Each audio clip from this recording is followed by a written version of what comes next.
তৃণমূল কংগ্রেসের কর্মীরা এখানে রয়েছে, দিন রাত পরিশ্রম করছে। আজকে এখানে আমাদের প্রতিটা বুথে BLA-2, আমি আজকে ছাত্র বুথে প্রোগ্রাম করেছি। প্রতিদিন আমাদের 21টা করে বুথে 3টে টিম করে আমরা প্রোগ্রাম করছি।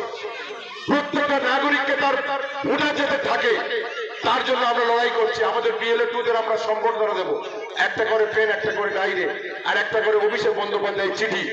যারা দিন রাত পরিশ্রম করে আপনাদের কাগজপত্র জোগাড় করে আপনাদের সঙ্গে থেকে প্রত্যেকটা মানুষ যাতে আগামী দিন ভোটার থাকে তার ব্যবস্থা করবে। তাই আপনাদের বলবো, এই সন্ধ্যাবেলায় আমরা যেমন প্রদীপ জ্বালাই, আবার কেউ মসজিদে গিয়ে আরাধনা করি, আমরা যেন সবাই মিলে আমাদের ধর্ম থাকবে মন্দির, মসজিদে, গির্জা, ধর্ম রাস্তায় আনবো না। আর ধর্মের নাম করে যারা আমাদেরকে নিয়ে ব্যবসা করতে চাইছে, জুয়া খেলতে চাইছে, তাদের আগামী নির্বাচনে প্রত্যেকটা বুথে জামানত জব্দ করে এদের বিদায় দিতে হবে।